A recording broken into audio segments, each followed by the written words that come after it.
व्हेनेझुएलावर हल्ला, चीन रशिया आक्रमक.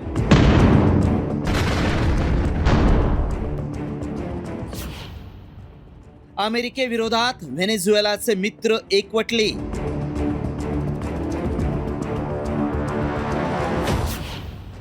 ट्रम्पच्या दादागिरी विरोधात महायुद्ध भडकणार.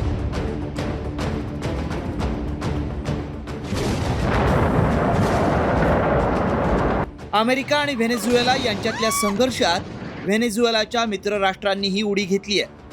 अमेरिकेनं व्हेनेझुएलावर केलेल्या विध्वंसक हल्ल्यामुळे जगभरात संतापाची लाट उसळली आहे. त्यात अमेरिकन लष्करानं व्हेनेझुएलाचे राष्ट्रपती निकोलस मादुरो यांना अटक केल्यामुळं रशिया, उत्तर कोरिया, चीन या मित्रराष्ट्रांनी अमेरिकेला गंभीर इशारा दिलाय. व्हेनेझुएलाच्या मित्रराष्ट्रांनी नेमकं काय म्हटलंय पाहूयात. उत्तर कोरियानं म्हटलंय, अमेरिकेच्या या हल्ल्यामुळे जग तिसऱ्या महायुद्धाच्या उंबरठ्यावर आहे.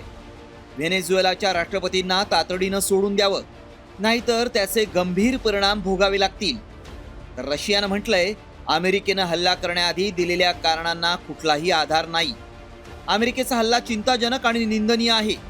व्हेनेझुएलाचे राष्ट्रीय हितसंबंध आणि सार्वभौमत्वाचे रक्षण करण्यासाठी रशियाचा पूर्ण पाठिंबा आहे. तर चीनचे राष्ट्राध्यक्ष शी जिनपिंग यांनी म्हटलंय, अमेरिकेची ही कारवाई वर्चस्ववादी कृत्य आहे. सार्वभौम देशाच्या राष्ट्राध्यक्षाविरोधात बलप्रयोगाला आमचा विरोध आहे. अमेरिकेनं आंतरराष्ट्रीय कायद्याचं पालन करावं आणि इतर देशांच्या सुरक्षेचं उल्लंघन थांबवावं.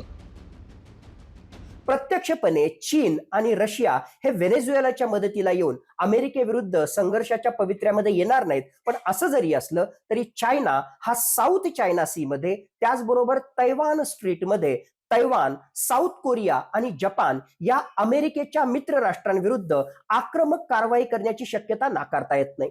दुसऱ्या बाजूला रशिया आणि युक्रेन यांच्या युद्धामधली अमेरिकेची मध्यस्थी कुठेतरी निष्फळ ठरण्याची शक्यता आता वाढलेली आहे. आणि आता रशिया युक्रेन विरुद्ध, त्याचबरोबर अमेरिकेची मित्र राष्ट्र युरोपियन राष्ट्र यांच्या विरुद्ध सुद्धा आक्रमक कारवाई येणाऱ्या काळामध्ये करू शकतो. अमेरिकेनं व्हेनेझुएलावर ड्रग तस्करीचा आरोप केलाय.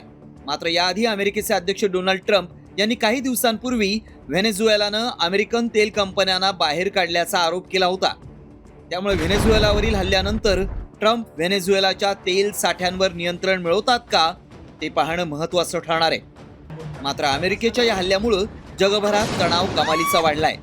त्यामुळे ट्रम्पच्या दादागिरी विरोधात चीन, रशिया आणि उत्तर कोरिया थेट युद्धात उडी घेणार का याकडेही लक्ष लागलंय. रिपोर्ट साम टीव्ही न्यूज.